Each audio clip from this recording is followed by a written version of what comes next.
Hey guys, what's up? I just wanted to take a few moments here with all of you and clear up a few things. As everyone has recently realized, our trio here at Devious Advocacy has been shrunk down to only two. Chris Taylor, our brother-in-arms, our compadre, our illustrious leader, has departed our ranks, and I, with the support of Dan, our producer, wanted to say a few things about how we feel about Chris's exit and shed some light on how we plan to continue here at the channel and what you can expect to see as we look to the future. Both Chris and Dan have built this channel from the ground up. They essentially took an idea and made it materialize. Chris needed a place to share his views, his ideas. He needed a platform, a stage, from which he could explain, vent, theorize, but most importantly, share. Both his ideas and views, and more importantly, his opinions. For me, Chris is an inspiration. In my humble opinion, a brilliant writer. He and Dan both inspired me to start my own show. Watching them was what gave me the courage to say, I think I could do this. I took some balls. Their motivation pushed me to set aside my shyness, self-doubt, and convinced me that I could take a small corner on this channel and share some of the things that I love with everyone else.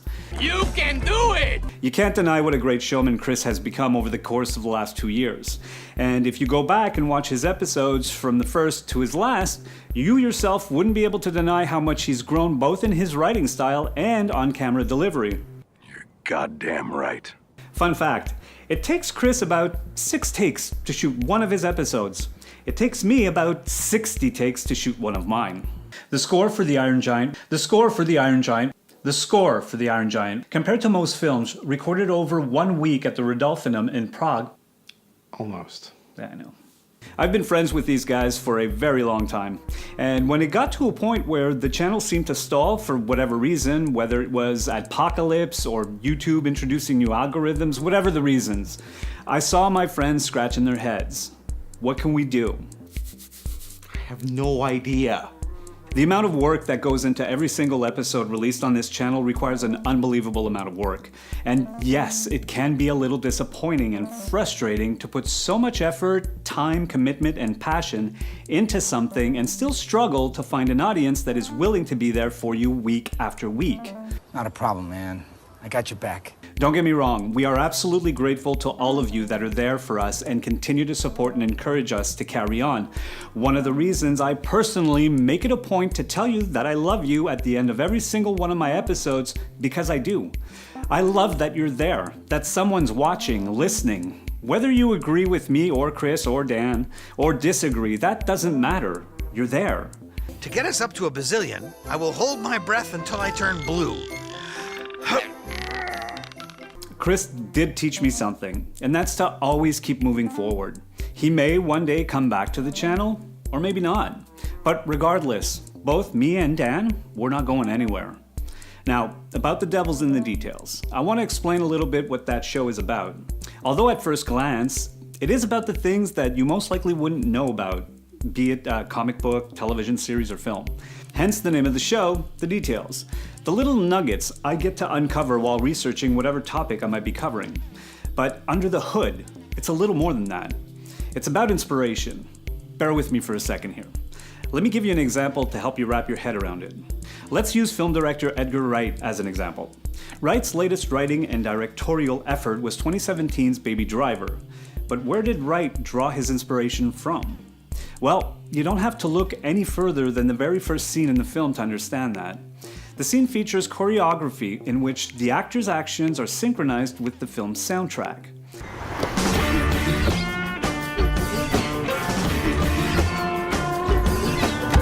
Wright originally conceived the film after envisioning a car chase set to the 1994 song Bell Bottoms by the John Spencer Blues Explosion. Bell bottoms! Bell bottoms! But that's not where the inspiration stops. What's more important is what inspired Wright to become a filmmaker in the first place. Wright was quoted as saying that he's always been fascinated by horror films and genre films, and that horror films harbored a fascination for him and always have been something he's wanted to watch and wanted to make. If you are thinking of seeing this film alone, don't.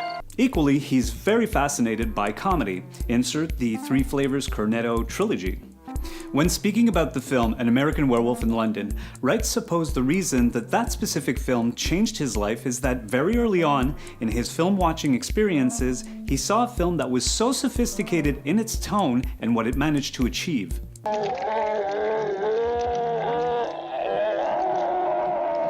So obviously, Wright was inspired by film director John Landis, and I doubt it ends there.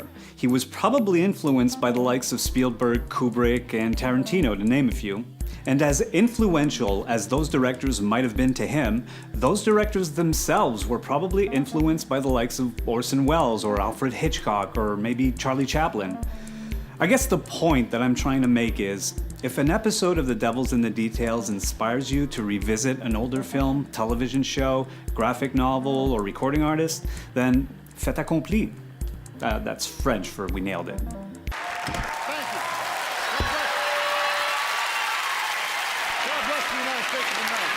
Another thing that I've done with this show and continue to do is experiment.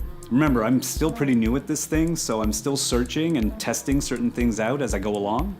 God damn it, you bitch! You never backed away from anything in your life! Now fight! You may have noticed certain tweaks to the show's format along the way, such as using more stills as opposed to video clips and vice versa. Bringing in Harley Quinn on one of the episodes was another test we did for a few different reasons.